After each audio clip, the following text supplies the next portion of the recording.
আল্লাহ রাব্বুল আলামিন বলেন, এই নিদ্রাকে, এই ঘুমকে আমি তোমাদের জন্য শান্তির বাহন বানিয়ে দিয়েছি। আলাম ইয়ারাউ আন্না জাআলনাল লাইলা ইয়াসকুনু ফীহি ওয়ান নাহারা মুবসিরান ইন্না ফী যালিকা লাআয়াতিন লিকাওমি ইউমিনুন। তারা কি আল্লাহ পাকের এই কুদরতের কথা চিন্তা করে না, যে আমি রাতের আধার দিয়ে ধরনীর বুক ছেড়ে দেই, দিনের উজ্জ্বলতা, কোলাহল, গাড়ির আওয়াজ, ভ্যাঁ ভ্যাঁ আওয়াজ হচ্ছে, কলকারখানার আওয়াজ হচ্ছে, সূর্যের বিরাট তাপ, ঘুম আসে না। সারাদিন কাজ করার পর শরীরের আরাম দেওয়ার জন্য রাতের একটি কালো চাদর পৃথিবীর উপরে আমি বিছায় দেই।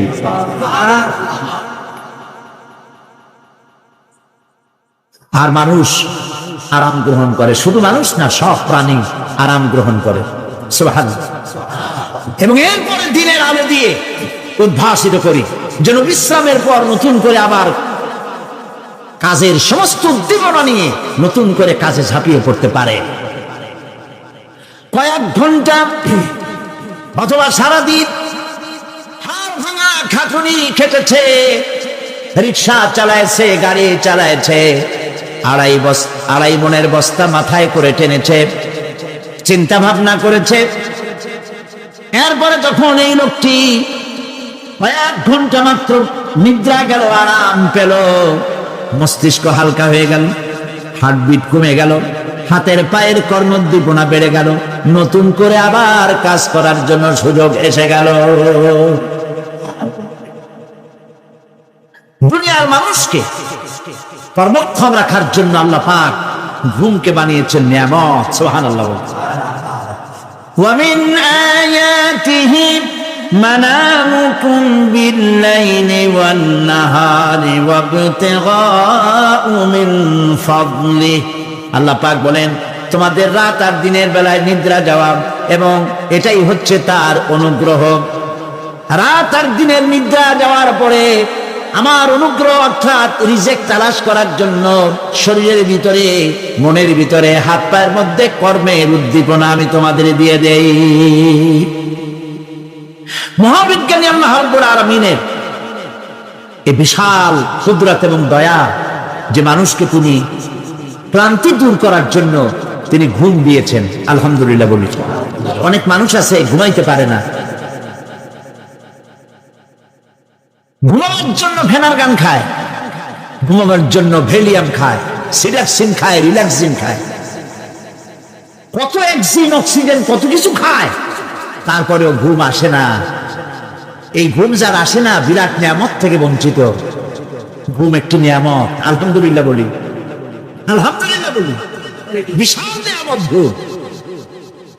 আল্লাহ যে সমস্ত নিয়ামত আমাদের জন্ম থেকে শুরু করে এ পর্যন্ত বডির মধ্যে দিছেন, মৃত্যুর আগে আল্লাহ যেন একটু কেড়ে না নেন, বলি আমিন। আল্লাহ রাব্বুল আলামিনের পরে বলেন, ওয়াজআলনাল লাইলা লিবাসা ওয়াজআলনান নাহারা মাআশা। আর রাতকে করেছি আচ্ছাদন, আবরণ, দিনকে রুজি কামাবার জন্য ব্যবস্থা করে দিয়েছি। দিনের বেলা রুজি কামাবে, দিনের বেলায় ঘুমায় থাকবেন না। বহুত মানুষ আছে সকালবেলায় ঘুম দিল, 12টা 1টা বাজে গেল। উর্দুতে ছোটবেলায় পড়েছিলাম, জিসনে সোয়া উসনে খোয়া, যে ঘুমাইলো সব সর্বনাশ করলো। অসময় ঘুমানো, অসময় ঘুমানো সর্বনাশ হয়ে যাবে সব। এই জন্য আল্লাহ পাক বলেছেন, দিনটারে বানাইছি রুজি কামাবার জন্য। রুজি কামাও, রুজি কামানো এটা একটা ইবাদত। রুজি কামানো কি? হালাল রুজি কামাবেন, ইবাদত। আপনি যে আপনার স্ত্রীকে একটা ব্লাউজ কিনে দেন, কাপড় চোপড়, প্রয়োজনীয় কসমেটিক্স কিনে দেন, আপনি যে বাজার ঘাট করেন, সব হালাল পয়সা যদি হয়, সাদকা দেওয়ার মতো সমান সওয়াব হবে। রুজি কামাইতে হবে, এটা আল্লাহ পাকের হুকুম, রুজি কামাও। ফাইদা কুদিয়াতিস সালাহ ফান্তাশিরু ফিল আরদ। ওয়াবতাগু মিন ফাদলিল্লাহ। সুবহানাল্লাহ বলে।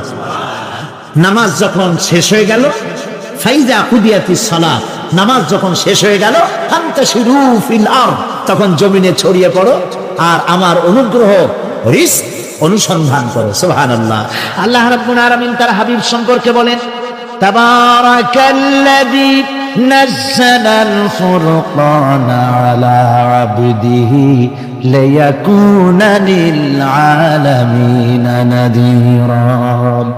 অতীব বরকতশালী সে আল্লাহ রাব্বুল আলামিন, যিনি তার বান্দার উপরে ফুরকান অবতীর্ণ করেছেন, যাতে করে তিনি তার কওমের কাছে দাওয়াত পৌঁছান। এ কথা বলা হয় নাই, লিয়াকুনা লিল আলামিনা নাযীরা, বিশ্ববাসীর কাছে যেন তিনি দাওয়াত পৌঁছাতে পারেন, আল্লাহর সম্পর্কে, জাহান্নাম সম্পর্কে ভীতি প্রদর্শন করাতে পারেন, জান্নাতের সুসংবাদ দিতে পারেন, হেদায়েতের দাওয়াত পৌঁছে দিতে পারেন। এই জন্য আমি রাসূলকে পাঠিয়েছি তাম বিশ্বের সমস্ত মানুষের জন্য। সুবহানাল্লাহি ওয়া বিহামদিহি, তিনি সকলের জন্য।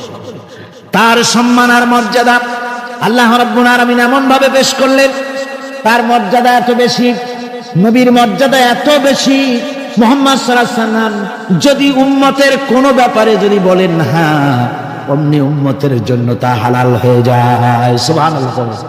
কি আছে এমন যে তার মুখের কথা নেই, কোন পরামর্শের ধার ধারে না, মুখের কথাটা কি? হাই। রাসূল যদি বলেন হ্যাঁ, উম্মতের জন্য কি হয়? হালাল। রাসূল বলছেন না, উম্মতের জন্য কি হয়ে গেল? হারাম হয়ে গেল। সুবহানাল্লাহ। এটা হচ্ছে আল্লাহ তার রাসূলকে লেজিসলেটিভ পাওয়ার, আইন তৈরি করার অধিকার আল্লাহ তার হাবিবকে দিয়েছেন। রাসূল ছিলেন শারে, শরীয়ত প্রণেতা।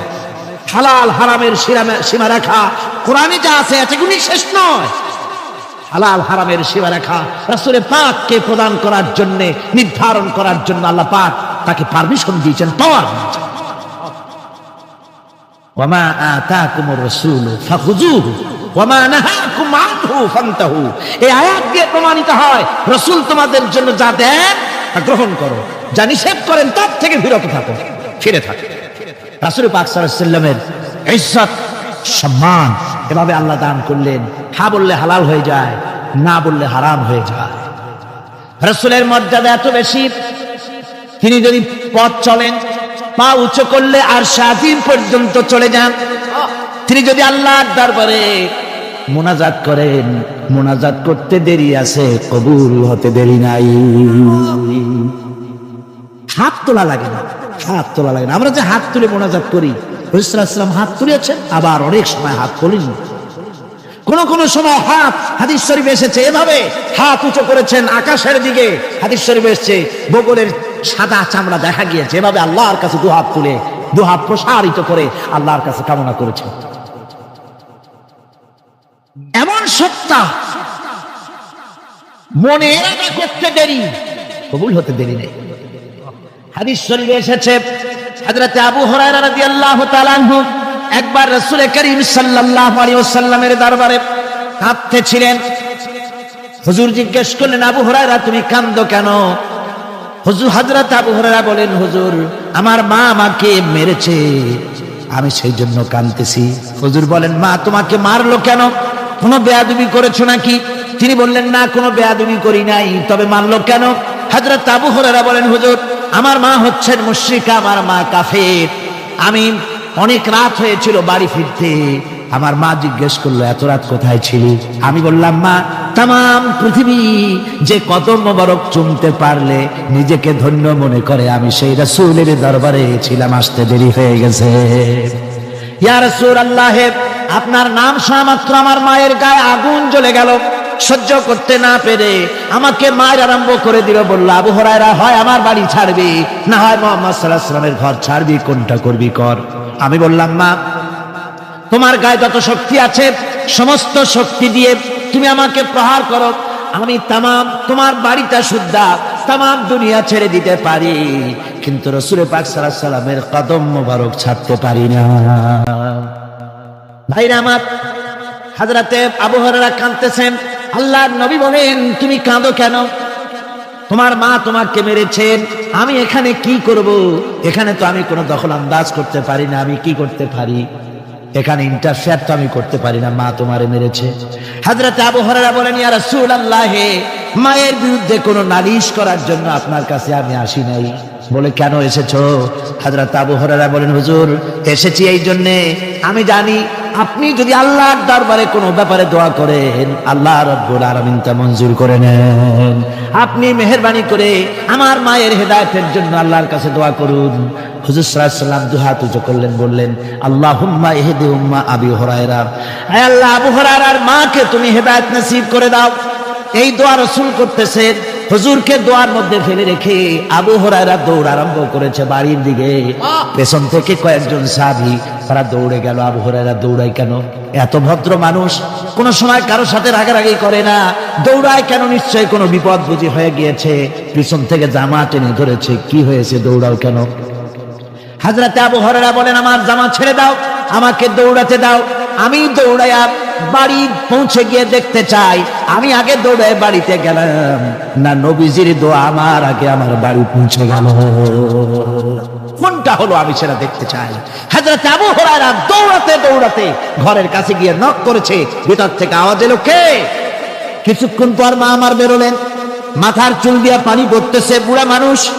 মা আমার কাছে এসে বলল, বাবা, তোমাকে মারার পর আমি বড় অনুতপ্ত হয়েছি, মনে মনে অনুশোচনা করেছি, আরে আমার ছেলে তো কোনো খারাপ জায়গায় যায় নাই, কোনো খারাপ মানুষের কাছে যায় নাই, মারলাম কেন? বড় অনুতপ্ত হয়ে গেছি আমি। এই অনুশোচনা করে আমি এইমাত্র গোসল করেছি, আমাকে নিয়ে চলো তুমি বিশ্ব নবী রাসূলুল্লাহর দরবারে।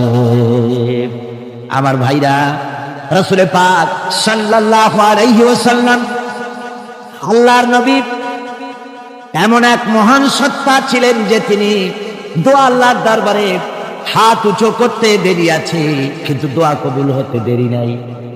হিজরত করে মদিনায় এসেছেন, নামাজ পড়তে দিল চায়, কাবা শরীফের দিকে ফিরে যদি নামাজ পড়তে পারতাম দিলটা বড় ভালো লাগতো, কিন্তু হাত উঁচু করে মোনাজাত করতেছেন না, আল্লাহর কাছে বলতেওছেন না যে আল্লাহ তুমি আমার কিবলাটা বাইতুল মুকাদ্দাস থেকে ফিরাইয়া মক্কা শরীফে বাইতুল্লাহর দিকে ফিরাইয়া দাও, মুখেও বলতেছেন না, মনেও না, শুধু আকাশের দিকে বারবার তাকাচ্ছেন, মোনাজাত করেন নাই। মনে মনে আশা পোষণ করতেছেন যদি এমন একটা ওহী নাজিল হয়ে যেত। আল্লাহ রাব্বুল আলামিন সঙ্গে সঙ্গে রাসূল যোহরের নামাজ পড়তেছিলেন, 2 রাকাত পড়া হয়ে গেছে, এমন সময় ওহী নাজিল হয়ে গেল, قد نرى تقلب وجهك في السماء, ও নবী, আমি দেখতে পেয়েছি বারবার আপনি আকাশের দিকে তাকাচ্ছেন, সুবহানাল্লাহ, আমি দেখতে পেয়েছি। فلنولينك قبلة طاهرا فول وجهك شطر المسجد الحرام। দেরি নাই, আপনার মনের আশা পুরো হয়ে গেছে, এক্ষুনি আপনার কিবলা পরিবর্তন করুন। হুজুর 2 রাকাত পড়েছিলেন বাইতুল মাকদাসের দিকে ফিরে, বাকি 2 রাকাত তিনি মক্কা শরীফের কাবা শরীফের দিকে ফিরলেন। আজও পর্যন্ত সেই মসজিদ আছে, সাক্ষ্য দিচ্ছে নবীর কথা কিভাবে মঞ্জুর হয়। মসজিদে কিবলাতাইন মদিনা মুনাওয়ারায় সেই মসজিদ আজ আছে। ভাইরা আমার, রাসূল পাক সাল্লাল্লাহু আলাইহি ওয়াসাল্লাম এত বড় মর্যাদা সম্পন্ন ব্যক্তিত্ব, মহান ব্যক্তিত্বের উম্মতের মধ্যে আল্লাহ আমাদের শামিল করেছেন। শুকরিয়া স্বরূপ আমরা পড়ি আলহামদুলিল্লাহ, জোরে সোরে পড়েন আলহামদুলিল্লাহ। আমার ভাইরা, মর্যাদা এত বেশি আল্লাহ রাসূলকে আল্লাহ রাব্বুল আলামিন দান করেছেন। এই পৃথিবীতে কোন মানুষের সঙ্গে যদি আপনি বেয়াদবি করেন, তিনি আপনার বাপ হোক, তিনি আপনার মা হন, অথবা আপনার উস্তাদ হন, অথবা আপনার পীর হন, যে কেউ হোক না কেন, কারো সঙ্গে যদি কোনো বেয়াদবি হয়ে যায় তো শুধু একটা বেয়াদবি ছাড়া আর কিছুই না। কিন্তু নবীজির সঙ্গে যদি কেউ বেয়াদবি করে, সেটা শুধু বেয়াদবি থাকে না, কুফরি হয়ে যায়। কি হয়ে যায়? কুফরি হয়ে যায়। রাসূলুল্লাহকে কেউ তাওহীন করলে, অসম্মান করলে, সমালোচনা করলে কাফের হয়ে যায়। বলেন কি হয়ে যায়? কত বড় মর্যাদা! রাসূল পাক সাল্লাল্লাহু আলাইহি ওয়াসাল্লাম তার সামনে সাহাবায়ে কেরাম বসা, হুজুর কথা বলছেন, সাহাবায়ে কেরাম তারাও কথা বলছেন। কথা বলতে বলতে এক পর্যায়ে সাহাবীদের গলার আওয়াজ বড় হয়ে গেছে। হুজুরের গলার আওয়াজ শোনা যায় না, সাহাবীদের গলার আওয়াজটা বড় হয়ে গেল।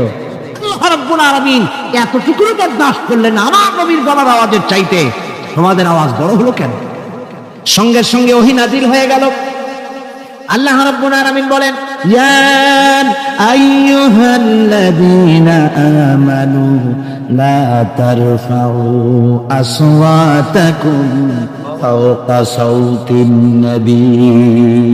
ও বিশ্বাসীরা, খবরদার, তোমরা যারা ঈমান এনেছো শোনো, তোমাদের গলার আওয়াজ যেন আমার নবীর গলার আওয়াজের চাইতে বড় না হয়ে যায়।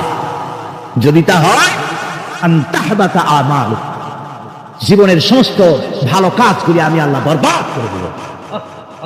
আজ পর্যন্ত এই আয়াতে কারিমা রাসূল পাক সাল্লাল্লাহু আলাইহি ওয়াসাল্লামের রাউজায়ে আতহারের সামনে সবুজ সাইনবোর্ডের উপরে সোনার অক্ষর দিয়ে এই আয়াতে কারিমা লেখা রয়েছে। সুবহানাল্লাহ।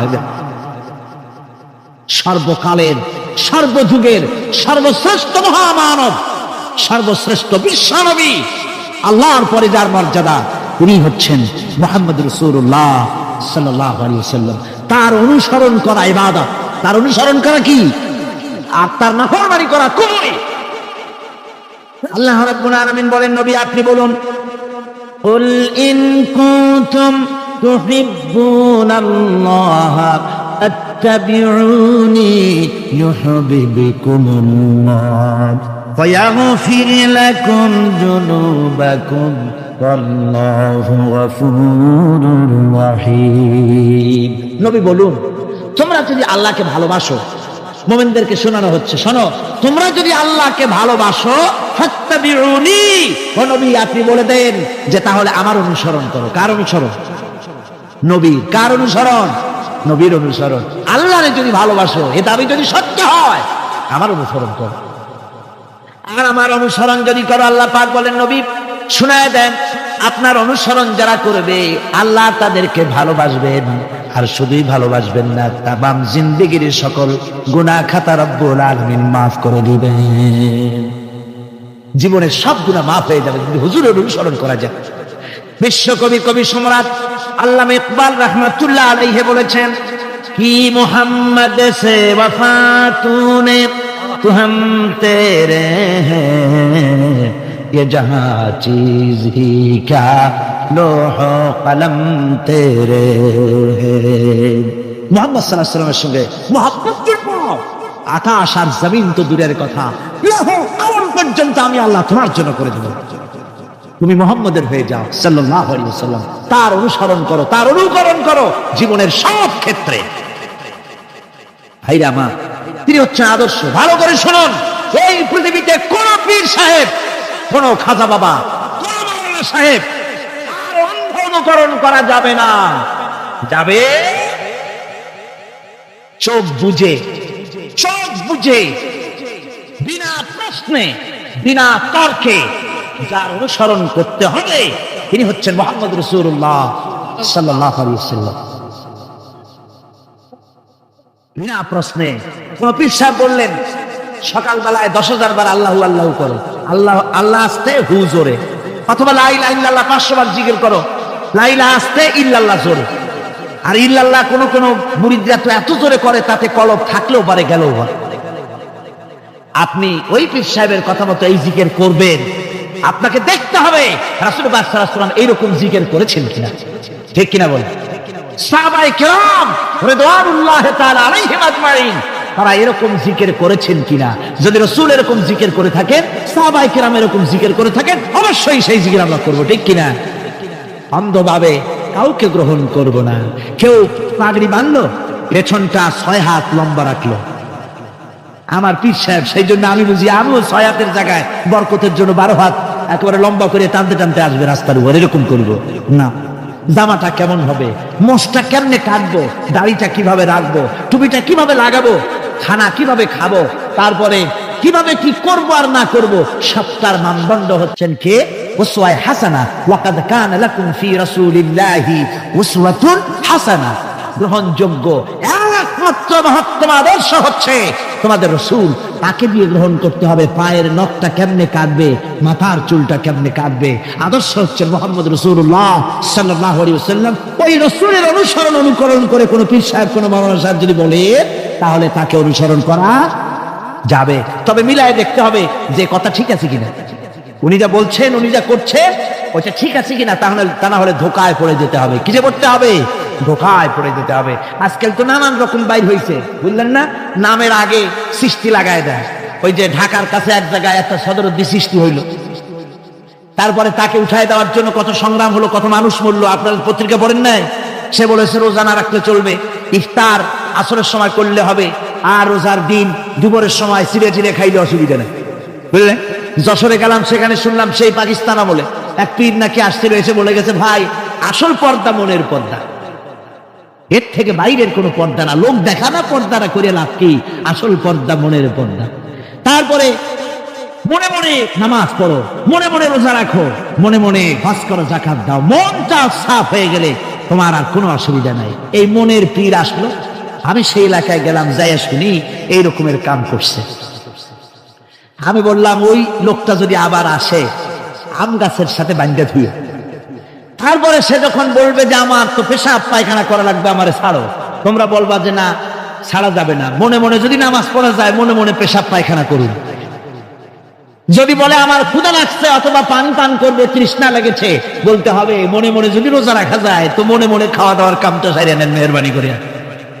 এই ধরনের কিছু সংখ্যক লোক বেরিয়েছে, যাদেরকে লোকেরা সাহাবীদের চাইতে, নবীদের চাইতেও বড় মনে করে।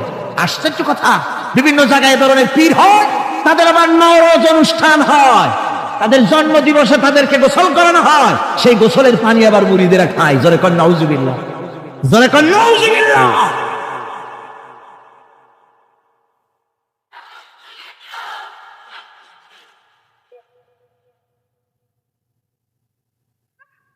আমার ভাইয়েরা,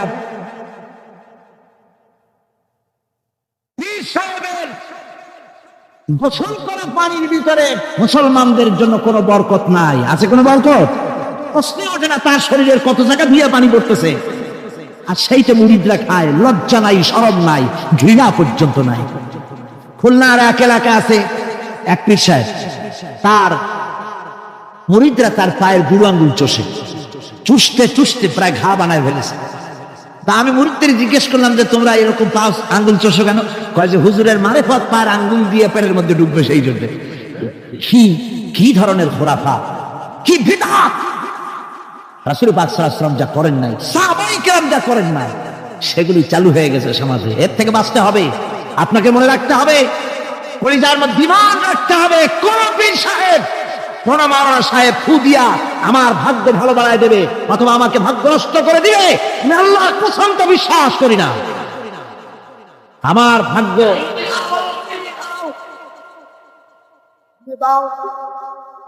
আমার ভাগ্য, আমার তাকদীর, ভালো বা খারাপ, এর সবটা হতে পারে আল্লাহর পক্ষ থেকে। কার পক্ষ থেকে? যারা বলেন কার পক্ষ থেকে? আল্লাহর পক্ষ থেকে হতে পারে। সুতরাং আজকে আমাদের দেশে বহুত নকল পেরিয়ে গেছে। পীর মুরিদি একসময় খুব ভালো ছিল, কিন্তু যে জিনিস যত ভালো, তার নকল বেরোয় তত তাড়াতাড়ি। তবে আলহামদুলিল্লাহ, এখনো আলহামদুলিল্লাহ কিছু হাক্কানি পীর এখনো আছে, যারা সমাজের কাজ করেন, যারা ওইভাবে কদম বুঝি নেওয়ার জন্য পা আট বাড়ায় দেয় না। কথা বুঝতে পেরেছেন?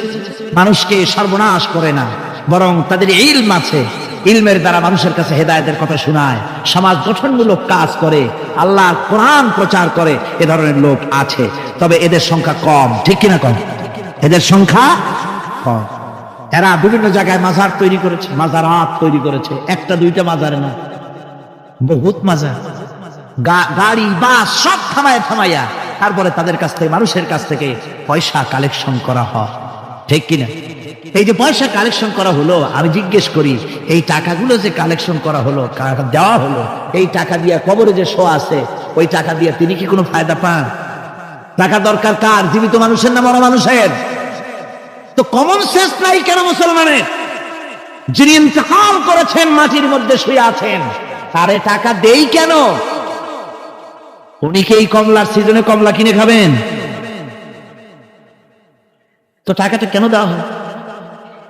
এই আপনার টাকা দিয়া এই মাজারকে যারা পাহারা দেয় তারা অনেক বড় লোক হয়ে গেছে, ঠিক কিনা? আবার অনেক মাজার আছে যে মাজারে কেডা শোয়া তা মাজারের পাহারাদারও জানে না। এরকম আমি নিজেও দেখেছি। জিজ্ঞেস করেছি যে কবর কার, হয়তো তা তো জানি না। একজন আল্লাহর মাহবুব বান্দা শুয়ে আছে এখানে। কে সেই মাহবুব বান্দা? নাম টাম জানি না, স্বপ্নের মধ্যে দেখলাম আল্লাহর এক ওলির কবর এখানে, সেই জন্য গম্বুজ বানাই দিছি।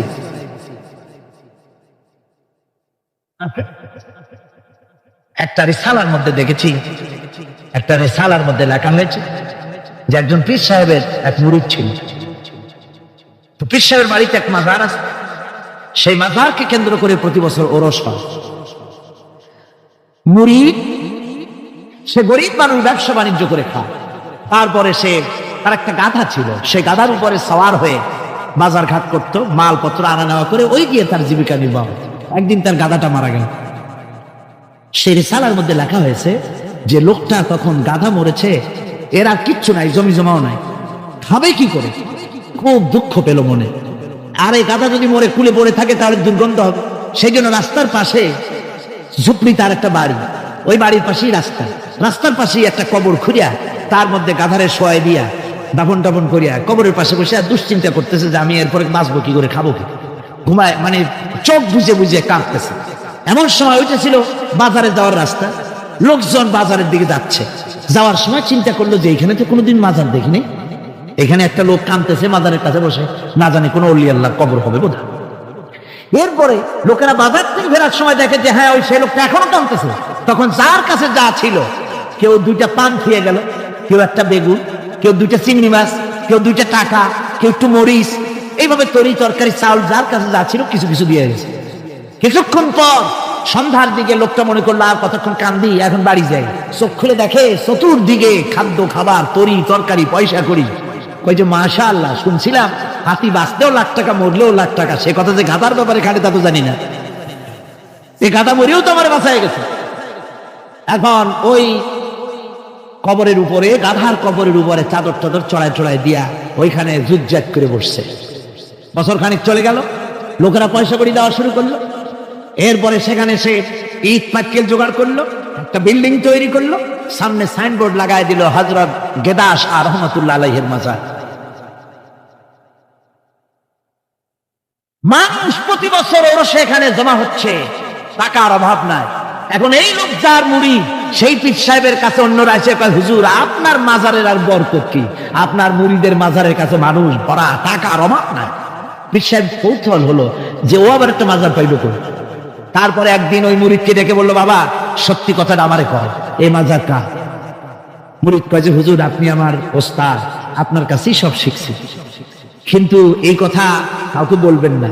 বলল না, বল না কি হয়েছে, মাজারটা কার? বললো যে হুজুর যে গাধাটা নিয়ে ব্যবসা করতাম ওই গাধাটা মরে গেল, তারে কবরে দিয়েছি, এরপরে পরে এই ঘটনা হয়েছে। পীর সাহেব কয় আমি আরো চিন্তা করছিলাম যে না জানি কোনো সত্যি কোনো পীর সাহেবের মাজার, অসুবিধা হয় নাই, তোমার ওখানে যে তার কবর, ওইটার মায়ের কবর হলো আমার বাড়িতে। মানে ওই বাচ্চা গাধাটা পীর সাহেব দিয়েছিল তারে। আমার ভাইরা আপনারা আশ্চর্য হবেন, বাংলাদেশে এরকম বহুত মাজার আছে, সে মাজারের কোনো ঠিকানা নাই, কার মাজার তারও কোনো খোঁজ খবর নাই। মানুষকে শোষণ করে টাকা পয়সা লুণ্ঠন করা হতেছে।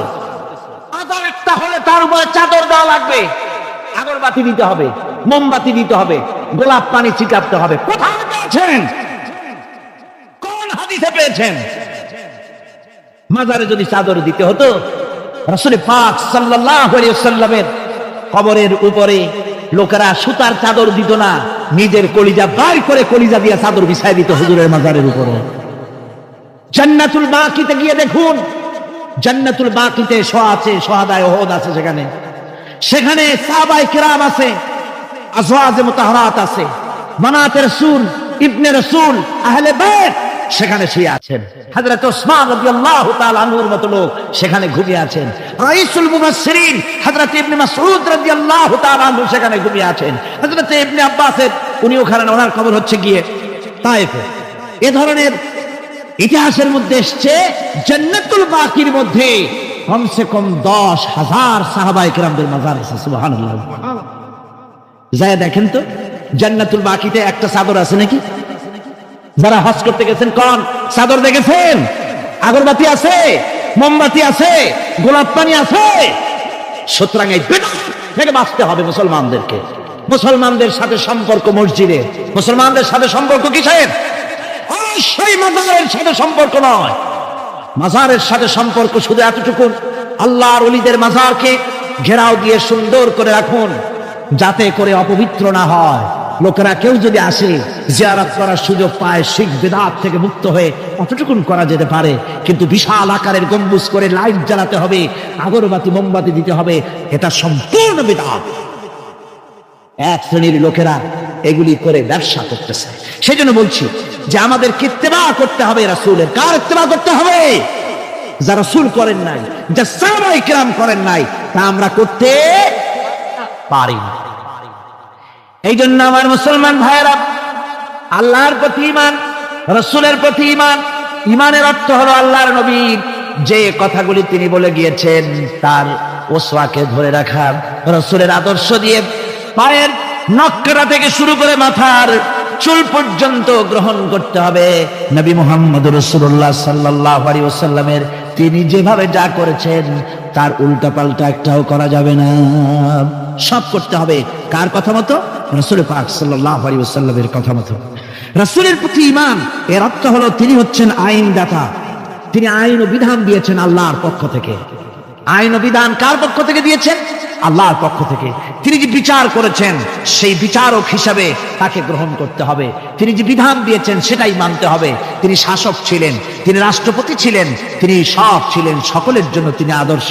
তিনি যুবকের আদর্শ, তিনি নানার আদর্শ, তিনি স্বামীর আদর্শ, তিনি পিতার আদর্শ, তিনি রাষ্ট্রপতির আদর্শ, তিনি সেনাপতির আদর্শ, তিনি শ্রমিকের আদর্শ, তিনি সকলেরই আদর্শ। ঠিক কিনা কথা? সকলের আদর্শ। রাসূলের ফয়সালা প্রত্যেকটি উম্মতকে মানতে হবে। একবার একজন মুসলমান আর একজন ইহুদি রাসূলের কাছে গিয়ে উপস্থিত হলেন। ইহুদি গিয়ে নালিশ করলো হুজুরের কাছে মুসলমানের বিরুদ্ধে। হুজুর সাল্লাল্লাহু আলাইহি ওয়াসাল্লাম সে নালিশ শুনে তিনি ফয়সালা দিলেন ইহুদির পক্ষে। মুসলমান ব্যক্তি অসন্তুষ্ট হয়ে গেল। তিনি চলে গেলেন হযরত ওমরের কাছে, গিয়ে বললেন, ভাই ওমর, একটা জিনিসের বিচারের সানি করার জন্য আপনার কাছে এসেছে। কি সানি? বলে যে মুহাম্মদ সাল্লাল্লাহু আলাইহি ওয়াসাল্লামের কাছে গিয়েছিলাম, তিনি এই বিচারটা করলেন, আমি মুসলমান, নামাজ পড়ি, চাঁদা দিই, জিহাদে যাই, আর আমার পক্ষে রায় না দিয়ে রায় দিলেন তিনি ইহুদির পক্ষে। আপনি মেহেরবানি করে বিচারের সানিটা করে দেন। হযরত ওমর বলছেন, অবশ্যই আমি সানি করব, বসো। হযরত ওমর ঘরে চলে গেলেন। ঘরের ভিতর থেকে একটা তরবারি নিয়ে এলেন। তরবারিকে খাপ মুক্ত করে তিনি বললেন, আল্লাহর বান্দা, যে ব্যক্তি মুহাম্মদ রাসূলুল্লাহ সাল্লাল্লাহু আলাইহি ওয়াসাল্লামের ফয়সালা করে দেওয়ার পর আর ফয়সালার সানি করতে আসে, ওর সানিটা, ওর ফয়সালাটা এরকম করে করে দিতে হয়। তরবারি দিয়ে আঘাত দিলেন, লোকটি দুই টুকরা হয়ে পড়ে গেল। আমার বন্ধুগণ, সারা এলাকায় সারা পড়ে গেল, মুসলমান। হযরত ওমর মুসলমান হত্যা করেছেন। আর ওই নিহত ব্যক্তির আত্মীয় স্বজনরা দিয়ত দাবি করতে এলো। আল্লাহ রাসূলের কাছে আল্লাহ পাক জানিয়ে দিলেন যে এই লোক হযরত ওমর কোন মুসলমান হত্যা করেনি। হযরত ওমর যাকে হত্যা করেছে সে ব্যক্তি মুনাফিক। সে ব্যক্তি কি? মুনাফিক। অর্থাৎ হে রাসূল, আপনি ফয়সালা দেওয়ার পর সেই ফয়সালা যে মানে না, দ্বিধাদ্বন্দ্বে ভোগে, ওই ফয়সালা গ্রহণ করতে রাজি হয় না, সে মুমিন নয়, মুসলমান হিসেবে দাবি করতে পারে না, আর জমিনে বেঁচে থাকার অধিকারও সে হারিয়ে ফেলে। আমার মুসলমান ভাইরা, আল্লাহ রাব্বুল আলামিন আমাদের জন্য এভাবে করে তিনি আমাদের রাসূল পাক সাল্লাল্লাহু আলাইহি ওয়াসাল্লামকে দিয়েছেন, উসওয়া করে দিয়েছেন। তার ইতাআত করা, তার আনুগত্য করা দুনিয়াবাসীদের জন্য ফরজ করে দেওয়া হয়েছে। আল্লাহ রাব্বুল আলামিন বলেন, ওমান আরসালনা মির রাসূলিন ইল্লা লিয়ুতা বিইذনিল্লাহ। আমি যে রাসূল পাঠিয়েছি তাদের আনুগত্য করতে আমি বাধ্য করে দিয়েছি। তাদের আনুগত্য শুধু এই জন্যই করতে হবে লোকদেরকে, যেহেতু তারা নির্দেশ করেন আল্লাহর হুকুম অনুযায়ী। আল্লাহর নির্দেশ অনুযায়ী নবীদের আনুগত্য সকলেরই করা লাগবে। মাইয়ুতির রাসূল ফাকাদ আতা আল্লাহ, আল্লাহ পাক বলেন যে ব্যক্তি রাসূলের আনুগত্য করে সেজন্য আমি আল্লাহ রাব্বুল আলামিনের আনুগত্য করলো। জোরে বলেন সুবহানাল্লাহ। এরপরে আল্লাহ রাব্বুল আলামিন বলেছেন ইয়া আইয়ুহাল্লাযীনা আমানু আতিউল্লাহা ওয়া আতিউর রাসূল ওয়া লা তুবতিলু আমালাকুম। আল্লাহ পাক বলেন ও বিশ্বাসীরা তোমরা আনুগত্য করো আল্লাহর এবং আনুগত্য করো রাসূলের। কোন ব্যাপারে কোন তো আনুগত্য যে আল্লাহ করতে বললেন আল্লাহর এবং রাসূলের, কোন ব্যাপারে আনুগত্য? সমস্ত ব্যাপারে, জীবনের সকল অঙ্গনে আনুগত্য করতে হবে। কার? আমি দেখতে পাচ্ছি মাঝখান থেকে দুই একজন লোক হাঁটেন, আমি কিন্তু আগেই নিষেধ করেছি এই বেয়াদবি আল্লাহর হস্তে কেউ করবেন না। আপনার হাঁটার কারণে অন্য লোকেদের শোনার মধ্যে ডিস্টার্ব হয়, এই বেয়াদবি কেউ করবেন না। ভাইরা আমার, আল্লাহ এবং রাসূলের আনুগত্য করতে হবে জীবনের সকল ক্ষেত্রে। রাসূল পাক সাল্লাল্লাহু আলাইহি ওয়াসাল্লাম শুধু নামাজের কথা বলেছেন, শুধু রোজার কথা বলেছেন, হজ আর যাকাতের কথা বলেছেন, আর কিছু বলেন নাই নাকি? বলেছেন কিনা? রাসূলুল্লাহ রাজনীতি করেছেন কিনা? রাসূলুল্লাহ প্রেসিডেন্ট ছিলেন কিনা? যুদ্ধ করেছেন কিনা? কিন্তু আজ আমাদের দেশে শুনতে হয় রাসূলের প্রতি ঈমানের অর্থ কি? ঈমানের অর্থ শুধু এতটুকু নয়, রবিউল আউয়াল মাস আসবে আর তুম পে লাখো সালাম, আর সারা বছর খোঁজ নাই। খুব সুন্দর করে দরুদ শরীফ মিলাদ শরীফ পড়বেন, আর রাসূলের আইন অমর্যাদা হবে। রাসূলের আইন সংসদে থাকবে না, পার্লামেন্টে থাকবে না, কোর্ট কাছারি আদালতে থাকবে না। বলা হবে ধর্ম আর রাজনীতি আলাদা। রাসূলের প্রতি এই ঈমানের 4 পয়সা মূল্য নাই। আছে মূল্য? মূল্য নাই। রাসূলের প্রতি ঈমান, ঈমান কি? ঈমানটাই হলো রাসূল যা করেছেন, আমাদেরকে যেভাবে যা আদেশ করেছেন তাই আমাদের মানতে হবে। উম্মতের এটা দায়িত্ব। কিন্তু আমরা এমনই উম্মত, আমরা নিজেরা ফয়সালা করে নিজেদের, আমরা বলেছি ধর্ম আর রাজনীতি আলাদা। অবশ্য চট্টগ্রামে এই ধরনের কথা কেউ বলে না, বলে ধর্ম আর রাজনীতি আলাদা। জোরে কোন নাউযুবিল্লাহি মিন যালিক। ধর্ম আর রাজনীতি আলাদা যারা বলে তারা হলো রাজনীতি ব্যবসায়ী। তারা কি ব্যবসায়ী? রাজনীতি ব্যবসায়ী। ওরা রাজনীতির ব্যবসা করে। जुदा हो जो दीन से सियासत रह जाती है चंगेजी। ধর্ম থেকে রাজনীতি যখন আলাদা হলো তখন সেখানে বাকি থাকে চেঙ্গিজিপনা, হারাকু খানপনা, মারামারি, হত্যাকাণ্ড সেখানে চালু থাকে, আর কিছুই থাকে না। ধর্ম ছাড়া রাজনীতি, তার নাম হচ্ছে প্রচন্ড দুর্নীতি। তার নাম কি? একটি প্রচন্ড দুর্নীতি। এক শ্রেণীর লোকেরা আজ বলছে যে ধর্ম আর রাজনীতি আলাদা। ধর্ম কোথায়? তাদের কথা হলো ধর্ম হলো পবিত্র জিনিস, ওই পবিত্র জিনিস থাকবে মসজিদে, পবিত্র জিনিস থাকবে মাদ্রাসায় আর খানকার ভেতরে। ওই পবিত্র ধর্ম রাজনীতিতে আনা যাবে না।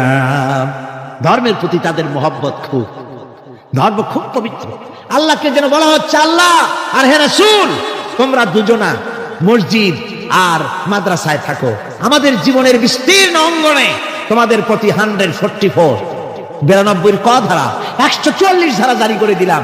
আমাদের জীবনের বিস্তীর্ণ অঙ্গনে তোমরা আইসো না, তোমরা মসজিদে থাকো, মাদ্রাসা থাকো, আমরা সুযোগ পাইলে তোমার একটা সেজদা দিয়ে আসবো কি। আর আল্লাহ তোমার একটা সেজদা পাওয়ার জন্য দারুণ ভাবে কাঙ্গাল হয়ে আছে না? নাউযুবিল্লাহি মিন যালিক। যারা বলে ধর্ম আর রাজনীতি আলাদা তারা সুস্পষ্ট মুনাফিক। যারা বলেন তারা কি? এই লোকগুলি হচ্ছে ধর্মনিরপেক্ষবাদী, সেকুলারিজম, ধর্মনিরপেক্ষ মতবাদের লোক। তারা বলে যে ধর্মনিরপেক্ষ, ধর্মের ব্যাপারে নিরপেক্ষতা অবলম্বন করা লাগবে। এরা খুব সুচতুর। ভাতের ব্যাপারে নিরপেক্ষতা অবলম্বন করেন। আপনারা কোন যে জিনিস যত বেশি প্রয়োজন আমরা তার পক্ষে থাকি না নিরপেক্ষ থাকি? ভাতের ব্যাপারে নিরপেক্ষ লোক আছে নাকি এখানে? ডায়াবেটিসের রোগী ছাড়া ভাতের ব্যাপারে নিরপেক্ষ লোক নাই, সবই পক্ষে। আচ্ছা ঘুম, ঘুমটা আমাদের জন্য জরুরি কিনা? এই ঘুমের আমরা পক্ষে না বিপক্ষে? নিরপেক্ষ আছে কেউ নাই। বিবাহ যারা করে নাই সেই সব যুবকদের জন্য বিবাহটা জরুরি কিনা? এই জরুরি বিষয়ের প্রতি যুবকদের কি মত এ ব্যাপারে? কি নিরপেক্ষ না পক্ষে? খুব জোরেই বলেছে পক্ষে। তাহলে বোঝা গেল যে জিনিস যত বেশি জরুরি আমরা সেইটার পক্ষে, আর যেটা জরুরত নাই আমরা সেটা পক্ষে নাই। তাহলে ধর্ম কি এতই অজরুরি বিষয় যে এইটার ব্যাপারে আমরা শুধু নিরপেক্ষ হয়ে থাকবো? নাউযুবিল্লাহি মিন যালিক। ধর্মের ব্যাপারে নিরপেক্ষতা অবলম্বনকারী একটা রাজনৈতিক দল আমাদের দেশে কাজ করতেছে, ঠিক কিনা? ধর্ম নিরপেক্ষ মতবাদের সপক্ষে তারা কোরআনে কারীমের আয়াত বলে, তারা বলে মৌলভী সাহেবরা কি বুখারী পড়ে নাই? বুখারীর মধ্যে আছে লাকুম দীনুকুম ওয়ালিয়া দীন। আর অনুসারীরা তখন চিন্তা করে, বাপরে আমাদের নেতি খান বুখারীও পড়ে, আজীব তামাশা। লা ইকরাহা ফিদ্দীন, এর মধ্যে ধর্ম নিরপেক্ষতার গন্ধ নাই। সূরাটির নাম হচ্ছে সূরা কাফিরুন। সূরাটির নাম কি? কাফেরেরা বলেছিল, হে মুহাম্মদ সাল্লাল্লাহু আলাইহি ওয়াসাল্লাম, ধর্মের ব্যাপারে আমাদের ভিতরে বড় ঝগড়াঝাটি প্রায় লেগে থাকে, সুতরাং ধর্ম নিয়ে বাড়াবাড়ি না করে আসো, আমরা এক কাজ করি, তোমরা কিছুদিন আমাদের মুখ প্রতিমাগুলির সামনে এসে একটু পূজা দিয়ে যাও, আর আমরাও কয়েকদিন তোমাদের মসজিদে গিয়ে আল্লাহর সেজদা দিয়ে আসবো। এইভাবে আমরা ধর্মকে 50-50 ভাগাভাগি করে নেই। কাফেরেরা, তোমরা যার ইবাদত করো আমরা তার ইবাদত করি না, আবার আমরা যার ইবাদত করি তোমরা তার ইবাদত করো না, সুতরাং লাকুম দীনুকুম ওয়ালিয়া দীন। সুতরাং তোমাদের ধর্ম তোমাদের জন্য, আমাদের ধর্ম আমাদের জন্য। তার মানে তোমরা তোমাদের ধর্ম নিয়ে থাকো, আমরা আমাদের ধর্ম নিয়ে থাকি। এটা কি নিরপেক্ষের কথা না পক্ষের কথা হলো? ওই বেওকুফরা তারা মানুষকে বিভ্রান্ত করতে চায়, কোরআনে কারীমের আয়াতকে নাজায়েজ তরিকায় তারা ব্যবহার করে। আবার বলে লা ইকরাহা ফিদ্দীন, মৌলবীরা জানে না ধর্মের মধ্যে বাড়াবাড়ি নাই। কত বড় মুফাসসির একজন, ধর্মের মধ্যে বাড়াবাড়ি নেই। লা ইকরাহা ফিদ্দীন, ধর্মে বাড়াবাড়ি এটা কিসের কথা? এ কথাটা হচ্ছে মুসলমানদেরকে বলা হচ্ছে, অমুসলিমদেরকে বাধ্যতামূলক ভাবে ভয় দেখিয়ে, প্রলোভন দেখিয়ে, ত্রাস সৃষ্টি করে কোন ক্রমে তাদেরকে মুসলমান বানানো যাবে না। ইচ্ছে করে যদি কেউ আসে ইসলামের সৌন্দর্যে মুগ্ধ হয়ে, মোস্ট ওয়েলকাম, তাকে গ্রহণ করে। বাড়াবাড়ি করা যাবে না, ভয় দেখানো যাবে না, লোভ দেখানো যাবে না। এটা হলো লা ইকরাহা ফিদ্দীন। আর এই বেওকুফরা এই আয়াতকেও নিয়েছে তাদের ধর্ম নিরপেক্ষতা ক্ষেত্রে। আমি জিজ্ঞেস করতে চাই, সেকুলারিজম দিয়ে তাদের মন মস্তিষ্ক ভরপুর সেসব ভাইদেরকে জিজ্ঞেস করি, বিবেক দিয়ে চিন্তা করুন, ধর্ম নিরপেক্ষ আপনি কেন হবেন? দুনিয়ার কোন পয়গম্বর কি ধর্মের ব্যাপারে নিরপেক্ষ ছিলেন? আপনি যার উম্মত, আমরা যার উম্মত, বিশ্বনবী তিনি কি ধর্মের ব্যাপারে নিরপেক্ষ ছিলেন? রাসূলুল্লাহ রীতিমতো রাষ্ট্রপ্রধান ছিলেন, প্রেসিডেন্ট ছিলেন, সুবহানাল্লাহ পড়ে 12.5 লক্ষ বর্গ মাইল শাসন করেছেন। প্রেসিডেন্ট ছিলেন মুহাম্মদ রাসূলুল্লাহ সাল্লাল্লাহু আলাইহি ওয়াসাল্লাম। জীবনে বহু যুদ্ধ করেছেন, এই যুদ্ধের কমান্ডার ইন চিফ ছিলেন, প্রধান সেনাপতি ছিলেন, সশস্ত্র যুদ্ধ করেছেন, মোকাবেলা করেছেন অস্ত্র নিয়ে, শ্রমিক হয়ে কাজ করেছেন, শ্রম সমস্যার সমাধান করেছেন। মসজিদে নববী ছিল এই রাজনীতির প্রাণ কেন্দ্র। মসজিদে নববী কি ছিল? রাজনীতির প্রাণ কেন্দ্র। রাসূলুল্লাহ এখানে বসেই রোম, শাম, পারস্য বিজয়ের পরিকল্পনা করতেন। এখানে বসেই উহুদ, বদর, হুনাইন, ইয়ারমুক যুদ্ধের সৈন্য রিক্রুট করেছেন মসজিদ নববীর ভেতরে বসে। এখানে বসে রাষ্ট্রদূতদের সঙ্গে সাক্ষাৎ প্রদান করেছেন, বিচার ফয়সালা করেছেন মসজিদের মধ্যে। আর আজ বলা হয় মসজিদের মধ্যে রাজনীতি বলতে দেওয়া হবে না। মসজিদের মধ্যে কেউ কি ইলেকশনের কথা, মসজিদের মধ্যে কেউ কি তার দলের কথা বলে? বলে কোরআনের রাজনীতির কথা। কিসের রাজনীতির কথা বলে? কোরআনের রাজনীতির কথা বলে। সুতরাং ধর্ম আর রাজনীতি আলাদা, এই কথা যারা বলে, এই সেকুলারিজমের লোকেরা, তারা শুনে রাখুন, ধর্ম নিরপেক্ষ মতবাদ একটি কুফরি মতবাদ। এটি কি মতবাদ? জোরে বলতে হবে, এটা কি মতবাদ? এটি একটি কুফরি মতবাদ। ধর্ম নিরপেক্ষতার মানে হচ্ছে ধর্মহীনতা। ধর্ম নিরপেক্ষতার মানে কি? ধর্মহীনতা। ওরা কোনদিন সব সময় বলবে ধর্মকে ব্যবহার করতেছে রাজনীতিতে, বেচারা তোমরাও ধর্মের কথা বলো না, তা ওরা বলবে না। ওরা ওদের কর্মীদেরকে কখনো নামাজের কথা বলবে না। যদি বলে তা বলে এই জন্য, তোমরা নামাজ পড়ো মসজিদে যাইয়া দেখো কেউ রাজনীতির কথা বলে নাকি। নামাজ পড়ার জন্য নয়, রাজনীতি কেউ করে নাকি তা দেখার জন্য, গোয়েন্দাগিরি করার জন্য। হায় রে কপাল পোড়ার দল। আমার দেশে এই ভণ্ডামি ছিল না। ধর্মনিরপেক্ষ মতবাদ একটা ভণ্ডামি। জোরে বলেন এটা কি? আমার দেশে এটা ছিল না। এই ভণ্ডামি বলে ধর্মনিরপেক্ষতার রাজনীতি বাংলাদেশে ছিল না। 1971 সনের পরে যারা ক্ষমতা এলো তারা ভারত থেকে, ভারতের কাফেরদের তৈরি করা পৃথিবীর এই নিকৃষ্ট মতবাদ বাংলাদেশে আমদানি করেছে।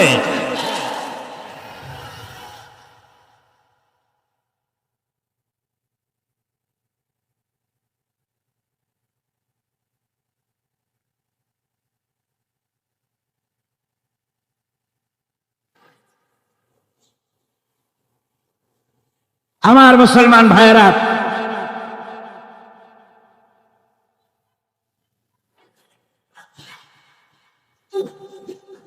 এই যে কোরআন শরীফ, এই কোরআন শরীফ মানতে হবে মুসলমানদেরকে।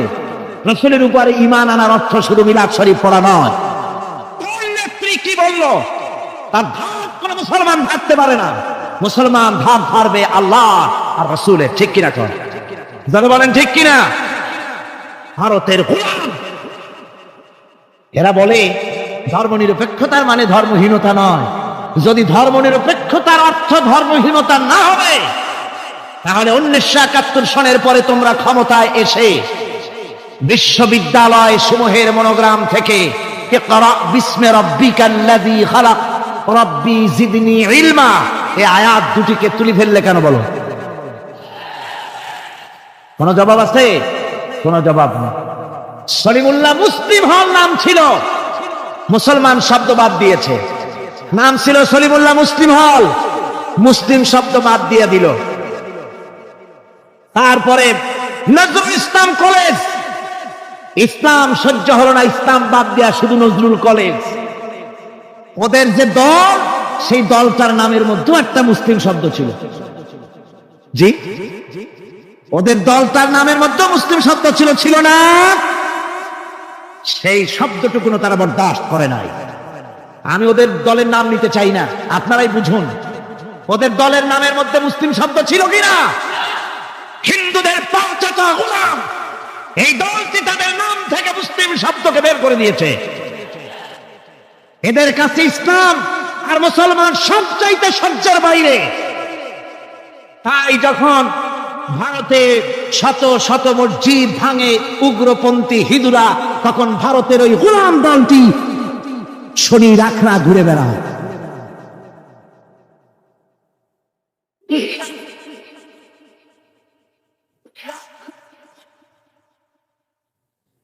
আমার মুসলমান ভাইদের খেদমতে আমি আরজ করতে চাই, মুসলমানদের কাজ বুঝতে হবে ধর্মনিরপেক্ষ মতবাদ মুসলমানদের জন্য জায়েজ নাই, হারাম। দুনিয়ার সব আলেম এই ফতোয়ার উল্টা কেউ ফতোয়া দিতে পারবে না। দুনিয়ার সব মুফাসসিরিন, মুহাদ্দিসিন, উলামায়ে কেরাম, মুফতি সব একমত ধর্মনিরপেক্ষ মতবাদ কুফরি মতবাদ। কি মতবাদ? যারা বলেন কি মতবাদ? মুসলমানের সন্তান যাকে মুসলমানের জন্ম দিয়েছে ধর্মনিরপেক্ষবাদের আন্দোলন করতে পারে না, হারাম হারাম।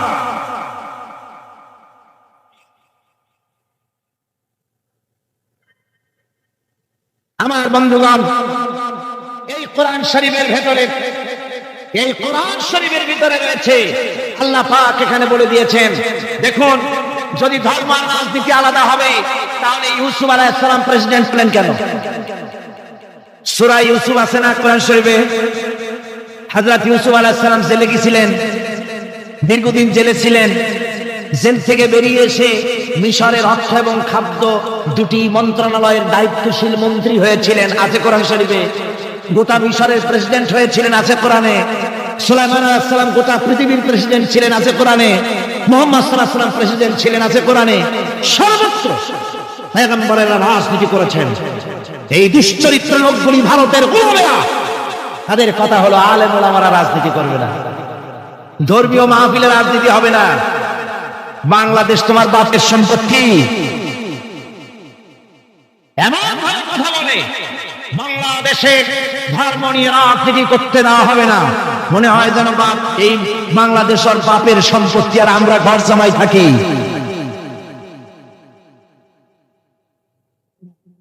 সুতরাং কোরআনের রাসূলের প্রতি ঈমানের অর্থ হলো রাসূলুল্লাহ যে ধরনের রাষ্ট্র কায়েম করেছেন মদিনায়, ওই রকম রাষ্ট্র কায়েমের শপথ নিতে হবে। এর নাম রাসূলের প্রতি ঈমান, ঠিক কিনা?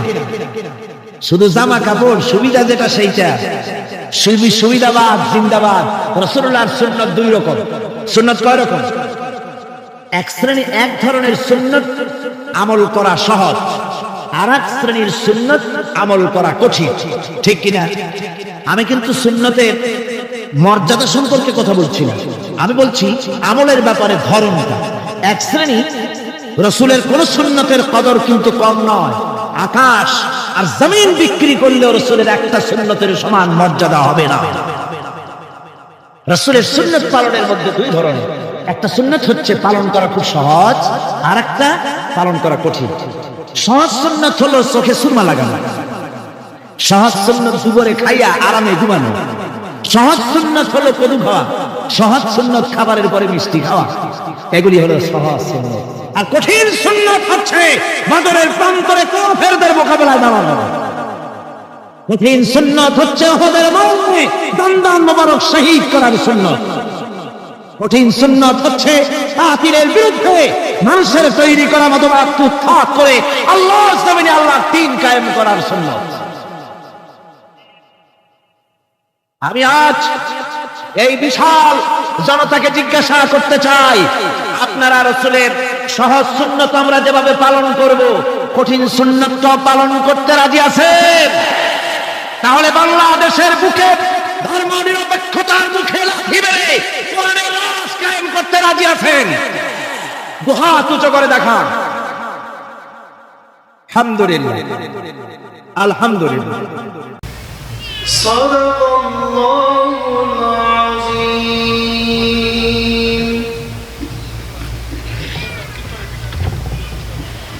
জি আলহামদুলিল্লাহ, আলহামদুলিল্লাহ, আলহামদুলিল্লাহ। আমরা পবিত্র কোরআনের তেলাওয়াতের মধ্য দিয়ে আজকে আমরা প্রোগ্রাম শুরু করতে পেরেছি। সেই মনিবের দরবারে আমরা আবার শুকরিয়া জ্ঞাপন করি, আলহামদুলিল্লাহ।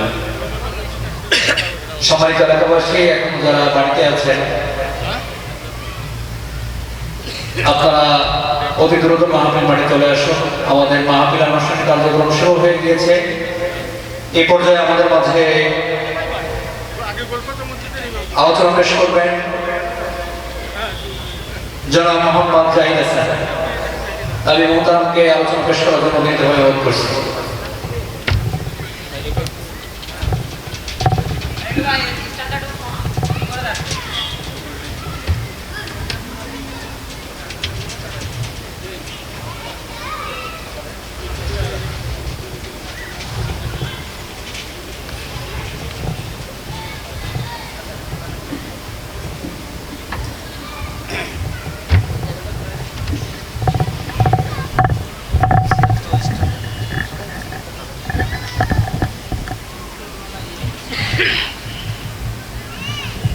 সম্ভব হবে না, এটা আর নিস হবে না, না শেষ।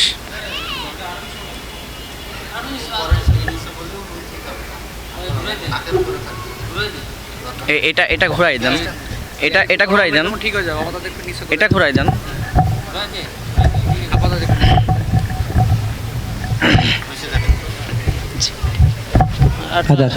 সিঙ্গেল স্ট্যান্ড দিয়ে এক হ্যাঁ, নম্বর ঠিক আছে, ঠিক আছে। Double direct. আসসালামু আলাইকুম ওয়া রাহমাতুল্লাহি ওয়া বারাকাতুহু। আপনারা সকলে কেমন আছেন? ইন্নাল হামদালিল্লাহিল্লাযী তাতিম্মু বিনি'মাতিস সালিহাত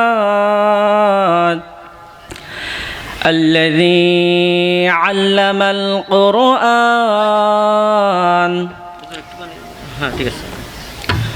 خلق الإنسان وكرمه وعلمه من البيان ما لم يعلم فسبحان الذي لا يحصى امتنانه باللسان ولا بالقلم نشهد أن لا إله إلا الله وحده لا شريك له ونشهد أن سيدنا وحبيبنا ومولانا محمدا عبده ورسوله الذي أرسله بالحق بشيرا ونذيرا وداعيا إلى الله بإذنه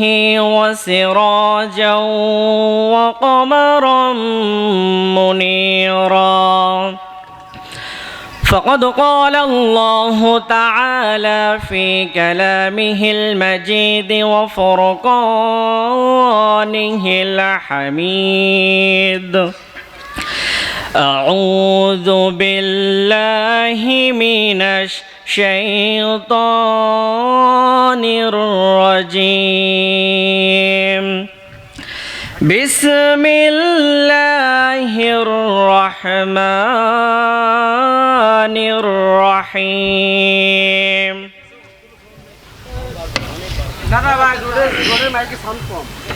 ভাই বসে কি দেখি বসে সাউন্ড কম পাবে পাবে বাইকে ঠিক করে দেব না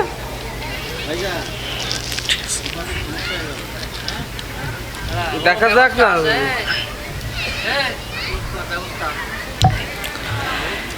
إن الله وملائكته يصلون على النبي يا أيها الذين آمنوا صلوا عليه وسلموا تسليما সকলে আমার সাথে শরীরের সকল শক্তি একত্রিত করে আকাশ বাতাস মুখরিত করে দুরূদ পাঠ করি আল্লাহুম্মা সাল্লি আলা মুহাম্মাদিন ওয়া আলা আলি মুহাম্মাদ কামা সাল্লাইতা আলা ইব্রাহিম وعلى آل إبراهيم إنك حميد مجيد اللهم بارك على محمد وعلى آل محمد كما باركت على إبراهيم وعلى آل إبراهيم إنك حميد مجيد رب اشرح لي صدري ويسر لي أمري واحلل عقدة من لساني يفقه قولي আমি তো জানি না পাবো কি পাবো না আল্লাহ তোমার দেওয়া সেরা জান্নাত আমি তো জানি না পাবো কি পাবো না আল্লাহ তোমার দেওয়া সেরা জান্নাত আমি শুধু জানি নরকের অগ্নি সইতে পারবো না কোনদিন রাত আমি তো জানি না পাবো কি পাবো না আল্লাহ তোমার দেওয়া সেরা জান্নাত আলহামদুলিল্লাহ আলহামদুলিল্লাহ রাব্বিল আলামিন। আমরা শুরুতে সেজদা অবনত চিত্রে শুকরিয়া জ্ঞাপন করি সে মহান মুনিবের দরবারে যে আল্লাহ সুবহানাহু ওয়া তাআলা আমাদের দুনিয়াবি কর্মব্যস্ততা থেকে ফারেক করে আল্লাহর কোরআন ও হাদিসের মজলিসে এসে কোরআন ও হাদিস থেকে কিছু কথা আমাকে বলার এবং আপনাদেরকে শোনার তৌফিক দান করলেন। সে মহান মুনিবের দরবারে আমরা সেজদা অবনত চিত্রে শুকরিয়া জ্ঞাপন করি, সকলে বলি আলহামদুলিল্লাহ। অতঃপর অজস্র দুরুদ ও সালাম প্রেরণ করি মানবতার মুক্তির দ্রুত দো জাহানের বাদশাহ সৈয়দুল মুরসালিন জনাবে মুহাম্মদ সাল্লাল্লাহু আলাইহি ওয়াসাল্লাম। সম্মানিত উপস্থিতি, আমাদের আশেপাশে অনেক মানুষ ঘোরাফেরা করছে এদিকে ওদিকে, তার ভিতর থেকে আল্লাহ সুবহানাহু ওয়া তাআলা আপনাদেরকে বাছাই করে তার প্রিয় বান্দাদের তালিকায় অন্তর্ভুক্ত করে তার কোরআনুল কারিমের আলোচনা শোনার জন্য দ্রুত মজলিসে আসার তৌফিক দান করেছেন। আপনারা খুশি না বেজার? সম্মানিত হাজিরিন, অনেকে মনে করতে পারে যে এটা সামিয়ানা যে টাঙানো দুনিয়াবি ছোট্ট একটা মজলিস, হয়তোবা খুব বেশি দামি না, কিন্তু আল্লাহর হাবিব সাল্লাল্লাহু আলাইহি ওয়াসাল্লাম বলছেন মাজলিসু ফিতহিন খায়রুম মিন ইবাদাতি 60 সানা। ইলমে দ্বীন শিক্ষার বৈঠক অর্থাৎ যে মজলিসে কোরআন ও হাদিস থেকে তেলাওয়াত করা হয়, কোরআন ও হাদিস থেকে আলোচনা করা হয়, সেটা কোনো সাধারণ মজলিস নয়। দুনিয়ার কোনো বান্দা যদি ইলমে দ্বীন শিক্ষার বৈঠকে 1 ঘন্টা সময় অতিবাহিত করতে পারে, আল্লাহর হাবিব বলছেন 60 বছর নফল ইবাদত করলে যে পরিমাণ সওয়াব আল্লাহ সুবহানাহু ওয়া তাআলা সেই সম পরিমাণ সওয়াব আমাদের আমলনামায় দিয়ে দিবেন। সুবহানাল্লাহ। তাহলে এটা কি সাধারণ কোনো মজলিস? সম্মানিত হাজিরিন, এই মজলিসের এত দাম কেন? কিসের জন্য এই মজলিসের এত সম্মান? কারণ এই মজলিসে একটি কিতাব থেকে কথা বলা হবে। কিতাবটার নাম কি? আল কোরআনুল কারীম। এটা কি কোনো সাধারণ কিতাব? সম্মানিত হাজিরিন, এখানে অনেক স্কুল কলেজ বিশ্ববিদ্যালয়ের যুবক ভাইরা থাকতে পারে। যে সকল যুবক ভাইরা স্কুল কলেজ মাদ্রাসার ইউনিভার্সিটির বড় বড় বিশ্ববিদ্যালয়ের লাইব্রেরিতে ঘোরার তাদের সৌভাগ্য